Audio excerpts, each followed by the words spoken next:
आज के इस सेशन में हम लोग पढ़ेंगे क्लास 11 केमिस्ट्री का थर्मोडायनेमिक्स चैप्टर से लिया गया एक छोटा सा टॉपिक जिसको बोलते हैं फर्स्ट लॉ ऑफ थर्मोडायनेमिक्स।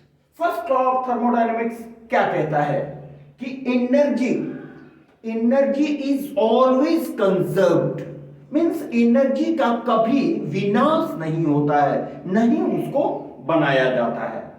तो आइए देखते हैं नंबर 1 पॉइंट,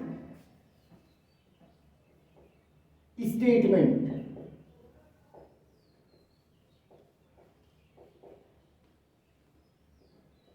नंबर 1 पॉइंट में स्टेटमेंट देखें, energy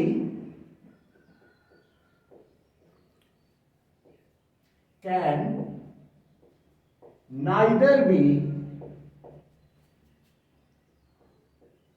created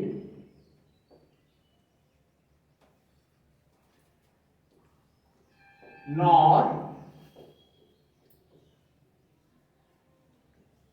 destroyed, but can be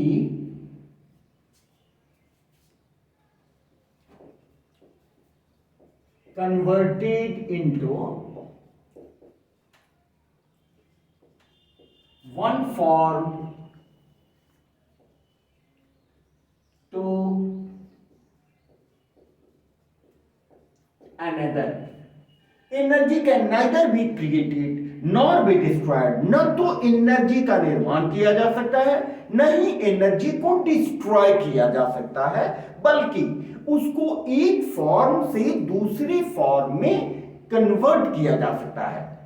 इसका मतलब ये हुआ कि जितनी एनर्जी डिसअपियर होती है एक तरफ, जितनी एनर्जी का उपयोग होता है ठीक उतनी ही मात्रा में दूसरी तरफ एनर्जी का फॉर्मेशन भी होता है। कहने का मतलब ये कि there is exact equivalence between energy disappeared and energy generated in another form. इसको भी लिख लिया जाए, that is there is exact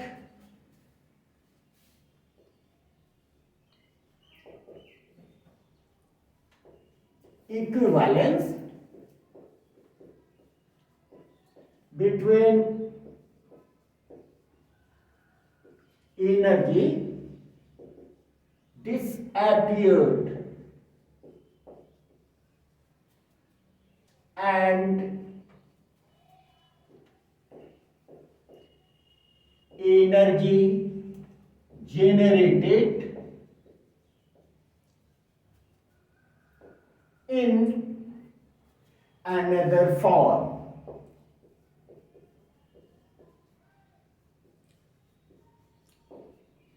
ठीक है, जितनी एनर्जी डिसअपियर हो रही है एक तरफ उतनी ही एनर्जी जेनरेट होगी, इसीलिए इसको law of conservation of energy भी कहते हैं।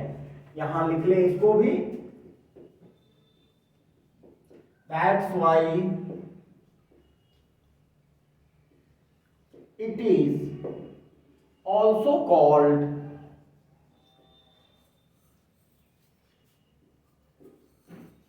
लॉ ऑफ कंजर्वेशन ऑफ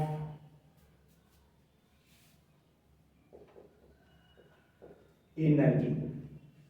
इसको law of conservation of energy भी कहते हैं। ठीक है, अब नेक्स्ट पॉइंट में इसके एक्सप्लेनेशन के लिए हम छोटा सा एक डायग्रामेटिक रिप्रेजेंटेशन देखते हैं। आइए नेक्स्ट पॉइंट में, that is second point. Suppose करें कि हमारे पास एक ये सिस्टम है, this is a system.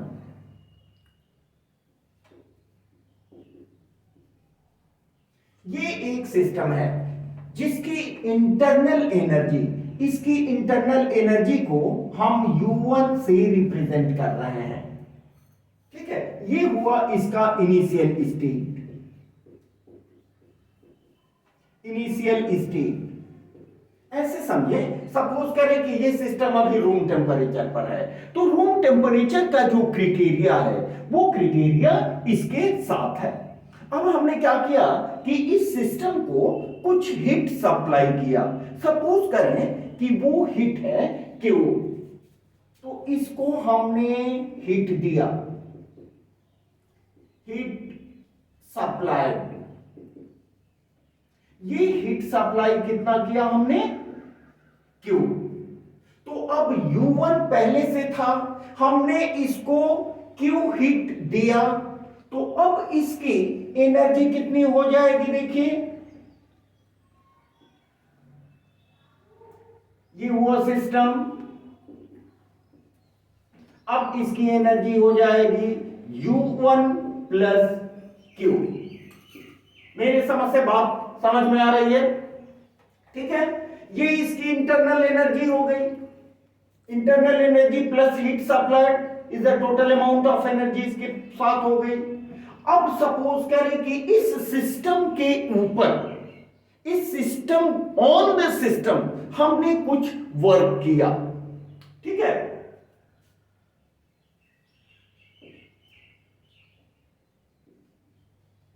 Some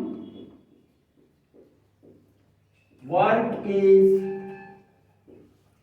done on the system. आपको मालूम है कि गैसियस स्टेट के केस में हम सिस्टम के ऊपर काम करते हैं, वर्क करते हैं, then it is the case of compression. ये किसका केस होगा, कॉम्प्रेशन का, ठीक है। अब सिस्टम की टोटल एनर्जी कितनी होगी, देखें सिस्टम के पास कितनी एनर्जी हो गई। ये हो गया हमारा सिस्टम जो कि अब फाइनल स्टेट में पहुंच गया, इट इज फाइनल स्टेट। अब इसके पास क्या क्या है, हमने U1 पहले इनिशियल स्टेट की इंटरनल एनर्जी थी, U1 is internal energy of initial state, Q supplied heat energy to the system, and now we are doing some work done on the system। तो यहां हमने W ऐड कर दिया, तो इसकी total energy को हम क्या लिखेंगे, U1 plus Q plus W, ठीक है। अब सपोज करें कि यहां पर इसकी जो टोटल इंटरनल एनर्जी होगी, नेचुरली वो इनिशियल इंटरनल एनर्जी से डिफरेंट होगी। सपोज करें विच इज U2, इसको स्टेट 2 कहें, and it is supposed to be state 1, और इसकी इंटरनल एनर्जी को हम U1 से रिप्रेजेंट कर रहे हैं, जबकि उसके इंटरनल एनर्जी को U2, ठीक है। इसका मतलब कि U1 plus Q plus W will be equal to U2, ठीक है। तो क्या होगा हमारा expression, thus U1 plus Q plus U plus W, इन तीनों के कारण ये सिस्टम फाइनल स्टेट में कन्वर्ट हो रहा है, जहां पर उसकी इंटरनल एनर्जी U2 है। दैट मीन्स कि ये तीनों का सम इक्वल होगा U2 के। अब सिमिलर टर्म्स को हम एक साथ रखें, और U2 U1 को इधर लाया हमने, minus U1 will be equal to Q plus W, और ये किसको रिप्रेजेंट करता है, चेंज इन इंटरनल एनर्जी को, जिसके लिए हम लिखते हैं delta U। Delta U change in internal energy is equal to Q plus W। ठीक है, this is the expression for first law of thermodynamics. Thermodynamics के फर्स्ट लॉ का एक्सप्रेशन हमारे पास मिल गया। समझ रहे हैं, बात समझ में आ रही है?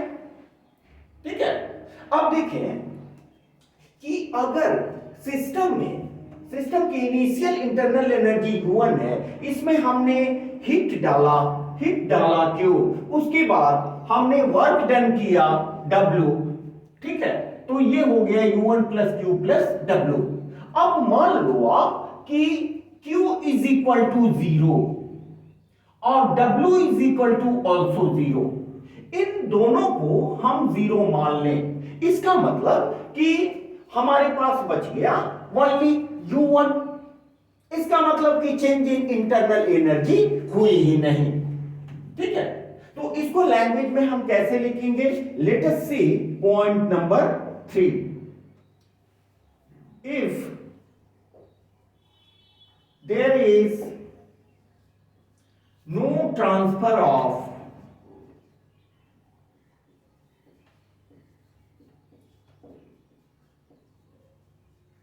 एनर्जी का ट्रांसफर नहीं हो रहा है, किस फॉर्म में? एज हीट, जिसको हम Q से रिप्रेजेंट किए हैं, और as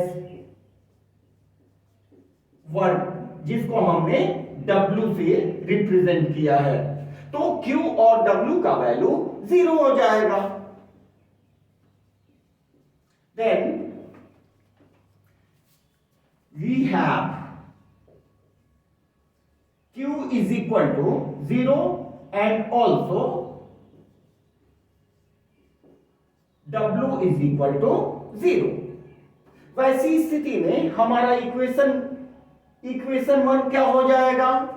delta change delta U is equal to 0।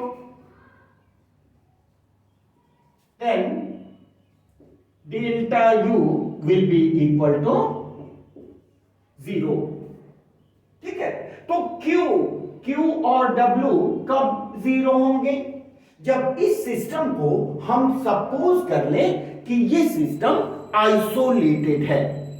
इसका मतलब, कहने का मतलब ये कि the energy of isolated system is constant. इसमें हम लिख सकते हैं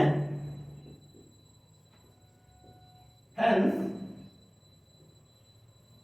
the energy of an isolated system means जिसमें न तो एनर्जी का ट्रांसफर उसके वॉल से नहीं हो सकता है, उसमें वर्क डन भी नहीं किया जा सकता है। ठीक है, तो आइसोलेटेड सिस्टम के लिए hence the energy of an isolated system is constant, माने कोई इंटरनल एनर्जी में कोई चेंज नहीं होगा। This is another statement of first law of thermodynamics। ठीक है, अब देखें एक और छोटा सा पॉइंट में देख लें, पॉइंट नंबर 4। यहां पर हम गैस के ऊपर work is done on the gas कर रहे हैं। अगर गैस वर्क डन कर रहा है सराउंडिंग पर, तो वैसी स्थिति में साइन कॉन्वेंशन के मुताबिक वर्क डन का जो साइन होगा वो निगेटिव होगा। देखें, when work is done by the system, system के द्वारा वर्क डन किया जा रहा है, मींस अगर सिस्टम में गैस है तो धीरे धीरे फैल रही है, तो ये केस हो जाएगा एक्सपेंशन का। That is for expansion. तो एक्सपेंशन के केस में क्या हो जाएगा, इक्वेशन 1 क्या हो जाएगा, the equation 1 can be given as, equation 1 क्या हो जाएगा, delta U is equal to Q minus W.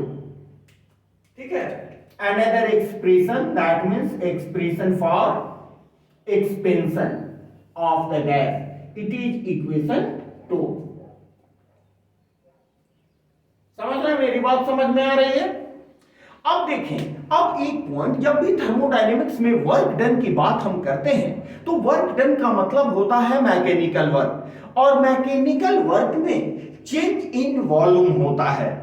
तो जब चेंज इन वॉल्यूम होता है और हम प्रेशर को कांस्टेंट रखें, वैसे केस में वर्क डन का मैग्नीट्यूड हम P डेल्टा V से देते हैं।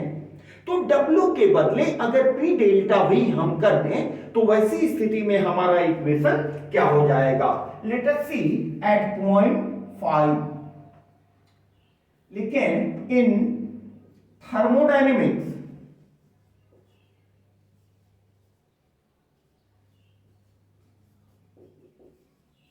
we mainly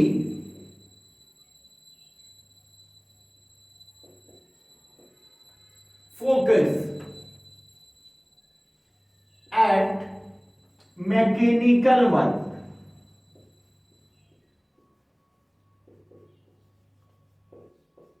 जिसको हम प्रेशर वॉल्यूम वर्क भी कहते हैं। Mechanical work means pressure volume work. ठीक है,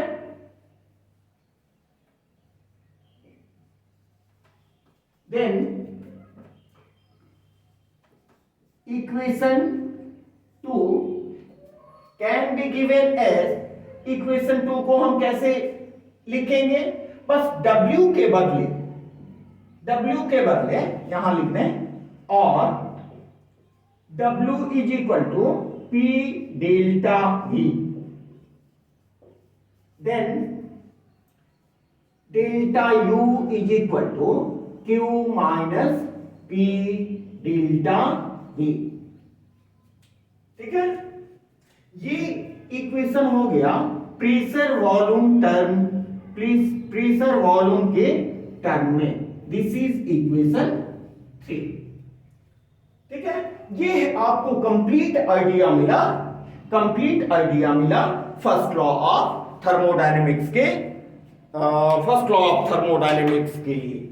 ठीक है, फिर से एक बार इसको रिवाइज कर लेते हैं। फर्स्ट पॉइंट में क्या हमने देखा कि energy can neither be created nor be destroyed but can be converted into one form into another. ठीक है, that means energy is always conserved, it is statement. What is statement, energy can neither be created, energy को कभी बनाया नहीं जा सकता है, nor be destroyed, नहीं उसको डिस्ट्रॉय किया जा सकता है, बट कैन बी कन्वर्टेड, इसको केवल कन्वर्ट किया जा सकता है into one form to another, एक फॉर्म से दूसरे फॉर्म में कन्वर्ट किया जा सकता है। इसका मतलब कि एक तरफ जितनी एनर्जी डिसअपियर हो रही है, ठीक उतनी ही एनर्जी का क्रिएशन भी होगा, जिसको हम बोल सकते हैं that is there is exact equivalence between energy disappeared and energy generated. जितनी एनर्जी डिसअपियर हो रही है उतनी एनर्जी जेनरेट होगी इन अनदर फॉर्म, दूसरे फॉर्म में उतनी ही एनर्जी जेनरेट होगी। ठीक है, यही कारण है कि it is also called law of conservation of energy, इसीलिए इसको law of conservation of energy, ऊर्जा संरक्षण का लॉ भी कहते हैं। ठीक है, यहां इसको एक्सप्लेन किया गया है सेकेंड पॉइंट में कि सपोज करें एक सिस्टम है जिसकी इंटरनल एनर्जी है U1, जो इसके इनिशियल स्टेट को रिप्रेजेंट कर रहा है।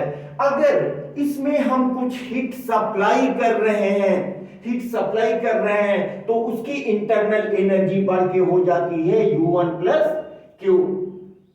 अनदर स्टेट में अगर गैस के ऊपर कुछ हम वर्क डन कर रहे हैं, suppose the work done BW, then the energy increases from U1 plus Q to U1 plus Q plus W, जिससे सिस्टम फाइनल स्टेट में पहुंच जाता है। और सपोज करें कि फाइनल स्टेट की internal energy which is the total sum of U1 plus Q plus W हो जाती है। ठीक है, तो वैसी स्थिति में U2 will be equal to U1 plus Q plus W। ठीक है, यहां ये सिस्टम को दिखाया गया है जो कि फाइनल स्टेट में पहुंच गया है। यहां वर्क डन किया जा रहा है सिस्टम के ऊपर, तो निश्चित रूप से ये केस है कॉम्प्रेशन का। वैसी स्थिति में देखें, वैसी स्थिति में यहां पर U1 plus Q plus W will be equal to U2। ठीक है, U1 इंटरनल एनर्जी है इनिशियल स्टेट का, U2 इंटरनल एनर्जी है फाइनल स्टेट का, Q is the heat supplied to the system, W is the work done on the system, यहां दिया गया है। वैसी स्थिति में अब सिमिलर टर्म्स को हमने एक साथ किया, इसको हम इधर लाए तो U2 minus U1 will be equal to Q plus W and U2 minus U1 will be given by delta U, which is equal to Q plus W. It is the expression of mathematical expression of first law of thermodynamics. इसको हमने equation 1 कहा। ठीक है, अब देखें एक दूसरा case देखें कि अगर सिस्टम वैसा हो जिसमें न तो हीट का ट्रांसफर हो न वर्क किया जा सके, that is this system is isolated. देखिए यहां, if there is no transfer of energy, energy का ट्रांसफर नहीं हो रहा हो हीट के रूप में, नहीं वर्क डन हो रहा हो, इसका मतलब इससे क्या होगा, then we have Q is equal to 0, Q का वैल्यू यहां 0 हो जाएगा and also W will be 0, W का भी 0 हो जाएगा, तो चेंज इन इंटरनल एनर्जी भी 0 हो जाएगी। ठीक है, तो वैसा सिस्टम जिसमें एनर्जी का ट्रांसफर हो ही नहीं रहा हो, वैसे सिस्टम को हम आइसोलेटेड सिस्टम कहते हैं। इसका मतलब कि व्हेन वर्क डन, वैसी स्थिति में delta U is equal to हो जाएगा 0। That means the energy of an isolated system is constant. Isolated system की एनर्जी हमेशा कांस्टेंट होती है। नेक्स्ट पॉइंट में हमने दिखाया है कि ये तो कॉम्प्रेशन की बात कर रहे हैं जब work is done on the system. इसके जस्ट अपोजिट अगर हम एक्सपेंशन की बात करें, that means work is done by the system, then W का साइन क्या हो जाएगा, निगेटिव हो जाएगा। और वर्क डन थर्मोडायनेमिक्स में जब भी मेनली हम वर्क डन की बात करते हैं तो वो वर्क डन होता है मैकेनिकल वर्क। देखिए इसको फिफ्थ पॉइंट में हमने दिया है, in thermodynamics we mainly focus at mechanical work, that means pressure volume work. वैसी स्थिति में W का वैल्यू होता है P delta V, work done का वैल्यू होता है P डेल्टा V, जहां P कांस्टेंट होता है, delta V is equal to change in volume. वैसी स्थिति में डेल्टा U का वैल्यू हो जाएगा, delta U will be equal to Q minus P delta V। इसको आप अगर एक बार नहीं देख सकते हो तो इसको एक दो बार पॉज करके देखिए, अपने लिखिए लिख के समझने की कोशिश कीजिए, ताकि इसके नेक्स्ट वीडियो में जो हम लोग इससे रिलेटेड डिफरेंट कंडीशंस हम लोग पढ़ेंगे और न्यूमेरिकल्स पढ़ेंगे, वो आपको बढ़िया से समझ में आए। ठीक है, मिलते हैं नेक्स्ट वीडियो में एक दूसरी टॉपिक के साथ। Okay, thanks to all, have a nice day.